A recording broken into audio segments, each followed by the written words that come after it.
We held an audience vote contest and asked the Passionistas community to vote daily for the woman-funded or woman-centric 501c3 that they wanted to see honored with the Passionistas Persist Visionary Award. The nominees were To Live to Cure, Aaron's Coffee Corner, Batonage Woman in Wine, Be Humanitarian, Home of Champions, Mary Rose Foundation, Miri's List, Paint the World, and Project You First. You can learn more about all of these amazing organizations at thepassionistasproject.com. The recipient of tonight's Passionistas Persist Visionary Award is Carolyn Koppel from Aaron's Coffee Corner. Carolyn began Aaron's Coffee Corner after spending many long nights in the pediatric intensive care unit with her son Aaron. Her organization provides 24/7 access to free, fresh, quality coffee in the family great rooms of hospital PICUs. Aaron's Coffee Corner's mission is to provide the smallest of comforts to the family, friends, and caregivers of critically ill children by providing something familiar in an unfamiliar place. So it's our honor to present the Passionistas Persist Visionary Award to Carolyn Koppel. It's an honor to receive the Passionistas Persist Visionary Award for our efforts in providing direct support to people that often get overlooked in the medical jungle we call healthcare. Parents are a crucial part of the puzzle, and Aaron's Coffee Corner wants them to know that we see them. Providing a daily dose of comfort in the form of coffee and tea is the least we can do to acknowledge their courage, their grit, and determination while they care for their children in a uniquely stressful situation. Aaron's Coffee Corner is thrilled to accept this award on behalf of all of our persistent supporters who voted and acknowledged the work that parents, families, and caregivers and guardians do for their critically ill children, not only when they are in the hospital, but what they do for them every day. We would never have been able to make the progress we have made without the help of Keurig Dr. Pepper, the Ann and Robert Lurie Children's Hospital of Chicago, and all of our supporters, family, and friends who voted. They voted with their daily Wordle or, with their morning coffee, or they stopped me on the street while I was walking my dog to tell me they were voting every day. And it was just such an honor to know that people were out there listening and supporting us, and we had no idea. It's just an honor to receive this award. It's our first. We hope we set an example that will allow it to be the first of many. We are so proud of the organization because Aaron is a part of it, and we're all in the now, and people can see where the idea was born, and we just thank you for acknowledging us. It's really, really lovely. Tell us what you're most passionate about. My passions have changed over the years, and right now, those things that are most important to me is helping other people. So as we have worked on our project, I see the impact that we have made, and it creates a greater passion for me to continue what we're doing. I think Aaron's Coffee Corner and my son Aaron are my drivers, and they're my passion at the moment, along with the rest of my family. Tell everybody a little bit about Aaron. Oh, Aaron is 17 years old. We started Aaron's Coffee Corner when he was 13. He is nonverbal and non-ambulatory. He has an underlying disorder called dihydropyrimidine dehydrogenase deficiency. Right now, he's the only living survivor of this disorder at this age. So we're very lucky to have him, and we've had great help along the way. He is a critically ill child all the time. He is chronically ill. He suffers from epilepsy, but he's, all those things that he can't do. One of the things he can do is he can light up a room with his smile. He's super handsome. He's engaged with the world around him. And we are proud of all the things that he has done in these last 17 years. And what he has given us has really created an outlook of, appreciation. It's kind of cliche, but you really do appreciate every day he wakes up. So it's just one of those, he's just really the light in our lives in so many ways, and so many other people's life as well. Tell us more about Aaron's Coffee Corner's mission.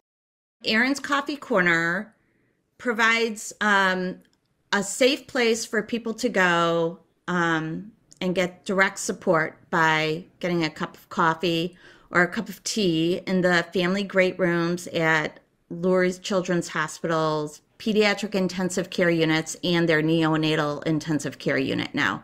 So we've created a space where they can go grab a cup of coffee or tea and really just take a moment to get out of their room with their sick child and refresh and just clear their mind for a minute. So what we try and do is create an environment where people feel they can take a moment for themselves and really stay present for their child while they're in the hospital.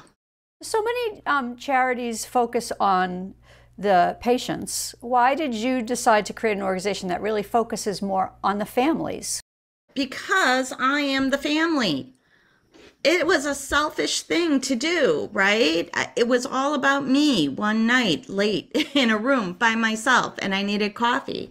So I think that it makes it even more important because it's part of my community, and I realize that these people need coffee like I need coffee in the middle of the night or whenever I'm admitted into a pediatric intensive care unit because my son is sick.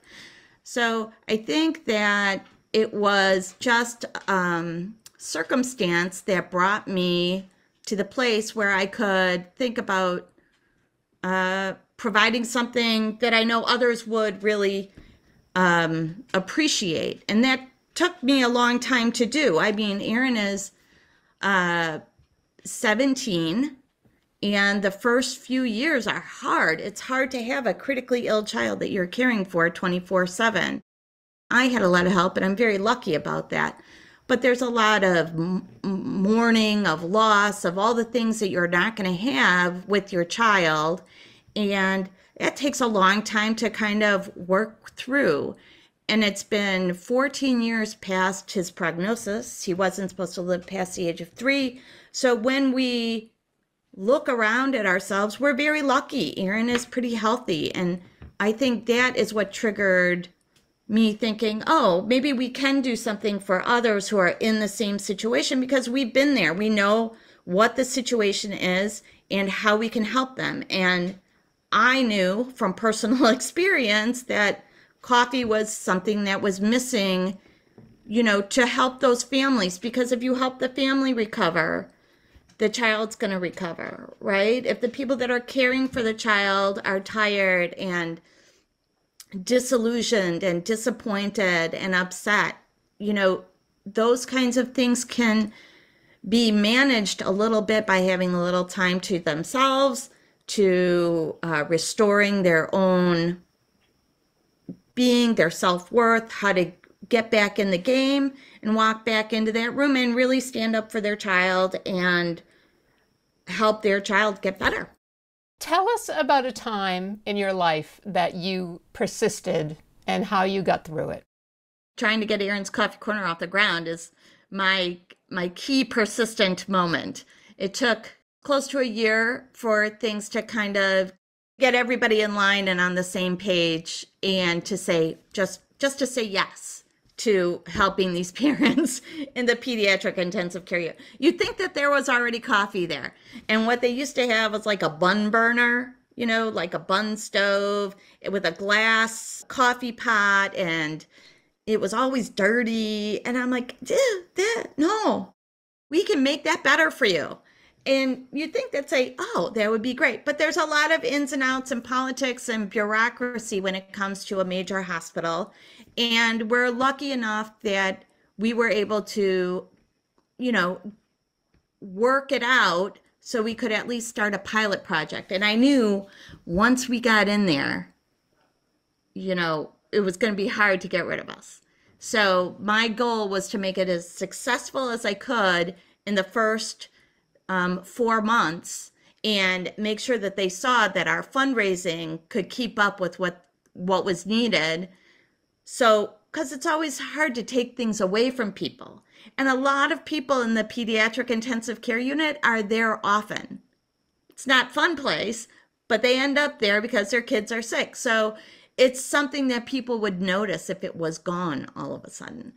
So the idea of just being sure that we were proving our worth to, not to the families and not to the PICU staff and not to the PICU doctors that were using it, but to the bureaucracy that surrounds an organization like this. So I feel like we are pretty persistent and we got it done. And now we have 2 machines. I'm hoping for a 3rd. So we'll see where it goes, but persistence paid off in this particular situation. What's your dream for Aaron's Coffee Corner? The dream changes. I find that I get an Instagram post from a family at Lori's, and they say how much it's meant to them to have this coffee. They've been there for 42 days. And that makes staying at Lori's and just Lori's worth it, because I know that we're really having a direct impact on the people that are using it. I think pre-COVID, we had like a 5-year plan, which is now maybe like an 8-year plan. And we would like to spread it to a couple of other hospitals, either locally or a hospital that has a number of hospitals throughout the country.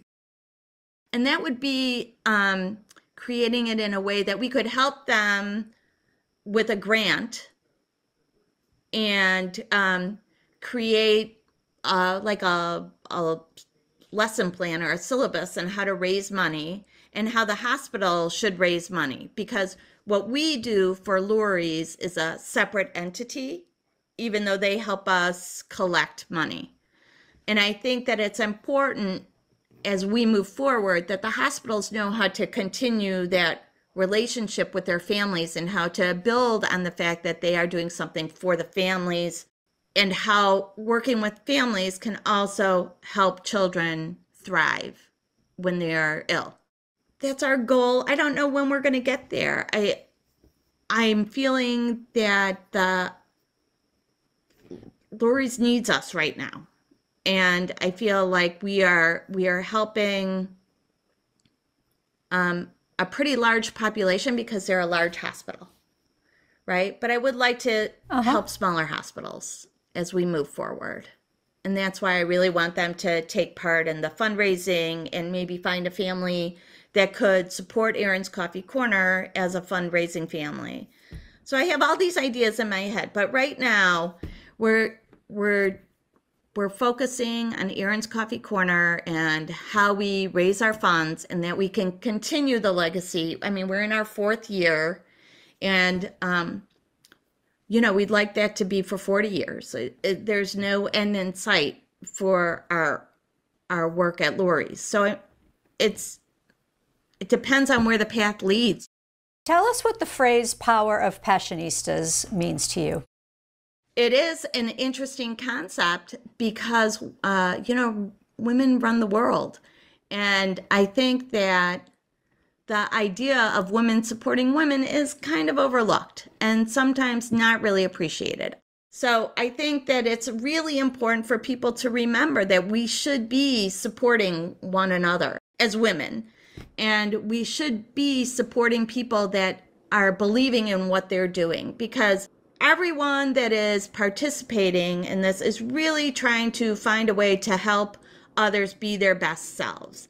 Whether that is, remembering to be kind or remembering how to act in an office or to vote, those are all things that can bring more gusto to what women can do in the world. And it's an important time to remember that.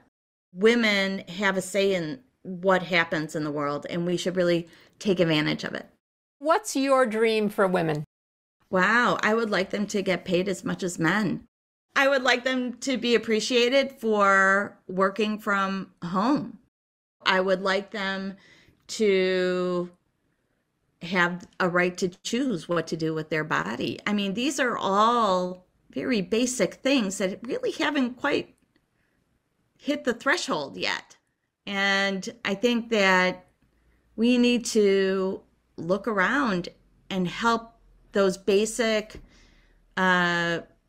levels of necessity be reached.